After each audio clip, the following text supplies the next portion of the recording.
안녕하세요. 회생파산TV 김영용 법무사입니다. 안녕하세요. 아나운서 전지훈입니다. 법무사님, 이 회생파산TV를 보시고 댓글을 달아주시는 분들이 굉장히 많잖아요. 네네네. 그럼 이 댓글에는 법무사님이 직접 다 답변을 달고 계시죠? 일일이 달아드리고 있어요. 그래서 제 하루 일과 중에 제일 중요한 시간이 그 유튜브 댓글 달아드리는 일이거든요. 오늘 영상은 제가 지난주에 댓글 달아주신 내용들 중에서 여러분하고 공유하면 좋은 댓글들을 몇 가지 선정을 했는데 그 중에 오늘 한 가지를 먼저 설명을 드리는 시간을 가져보려고 합니다. 법무사님, 늘 좋은 방송 감사합니다.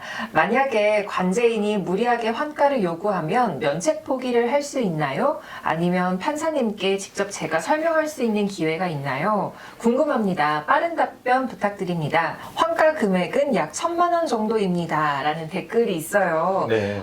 이렇게 파산 관제인이 무리하게 환가를 요구한다고 하면 참 난감할 것 같은데 네. 실제로 이런 경우가 많이 있나요? 네, 저희 사무실 같은 경우도 그 파산 신청을 하셨는데 파산 절차 진행 중에 관제인께서 환가 요구가 들어오는 경우가 비율로 보면 한 20-30% 정도 되는 것 같아요.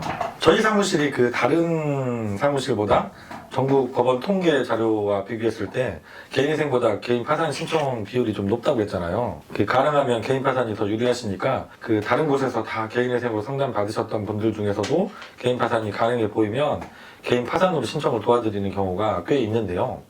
특히 그런 분들 경우에 이 환가 문제가 맞닥뜨리는 경우들이 꽤 있어요. 일정 부분 문제가 있어서 그 문제를 해결하기 위해서 환가를 일부 이렇게 하시고 면책을 받게 되는 경우들이 많이 생깁니다. 근데 일반적으로는 이렇게 환가를 해야 되는 문제가 발생했을 때 파산 관제인들께서 좀 금액을 좀 유도리 있게 조정해 주시는 경우들도 많이 있거든요. 근데 오늘 댓글 달아주신 분의 경우처럼 네. 파산 관제인께서 엄청 깐깐하셔서 전혀 유도리가 없이 문제되는 금액을 전부 다 환가를 해야만 면책 의견을 올려줄 수 있다 이렇게 말씀하셔서 좀 난감해 하시는 경우들이 실제로 발생을 합니다. 댓글에서 파산 관제인이 무리하게 환가를 요구한다고 했는데 이 환가가 요구되는 경우 어떤 경우가 있는 거예요?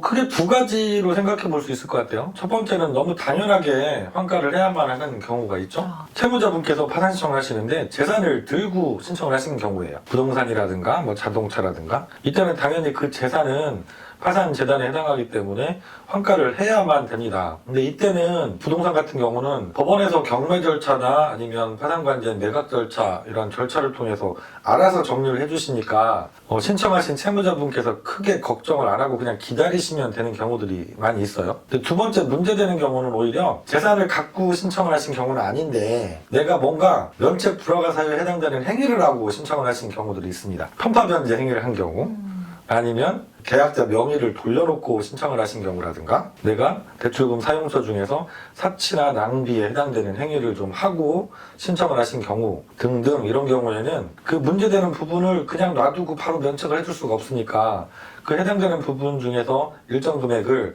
환수해서 채권자들한테 배당을 하고 재량으로 면책을 해주자 이렇게 절차가 진행되거든요.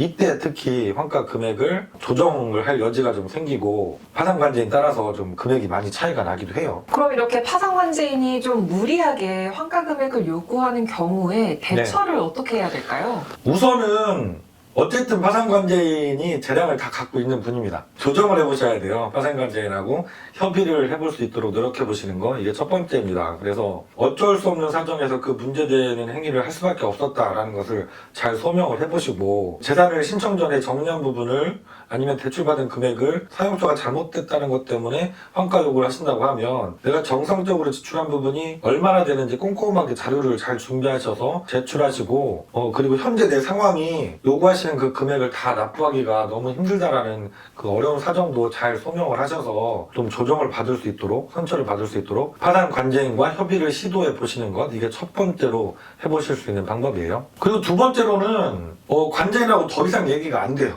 파산관제인께서 너무 완고하세요. 법원에 직접 의견서나 탄원서를 제출해 볼 수도 있습니다. 이때도 역시 자료 준비를 잘 하셔서 제출해 주시면 좋고요. 관제인이 면책 불허가 의견이 나왔다. 아니면 환가 요구가 너무 과하다. 이런 경우에는 직접 법원에 의견서를 제출해 보는 것도 방법이 될 수가 있습니다. 파산 관제인이 보고서를 조사하고 올리기는 하지만 이 판사분들과 의견이 좀 다를 수도 있는 거네요. 채무자의 재산 상태 그리고 면책 불허가 사유가 있는지에 대한 조사를 위임받아서 파산관제인께서 그 업무를 다 진행하시고 결과에 대해서 보고서를 올리면 법원에서 대체적으로 그 보고서를 대부분 받아주시거든요. 근데 의견이 다른 경우들도 있어요. 관제인은 면책 불허가 의견을 올렸더라도 판사님이 좀 조정을 해봐라 이렇게 제안을 해주실 수도 있고 아니면 오히려 반대 경우도 있습니다.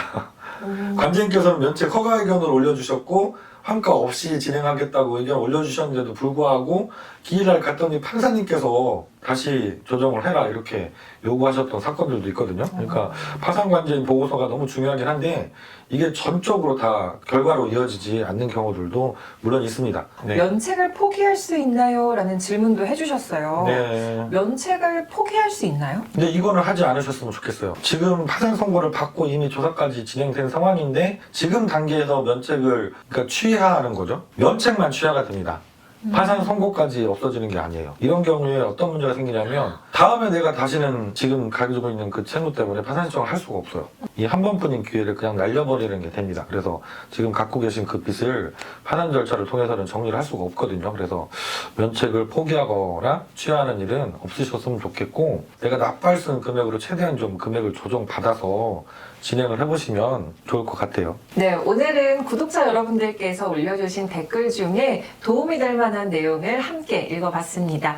앞으로도 저희 좋은 컨텐츠 많이 보내드릴 테니까요. 우리 구독자 여러분들 많은 댓글 부탁드리겠습니다. 오늘도 시청해주셔서 고맙습니다. 감사합니다.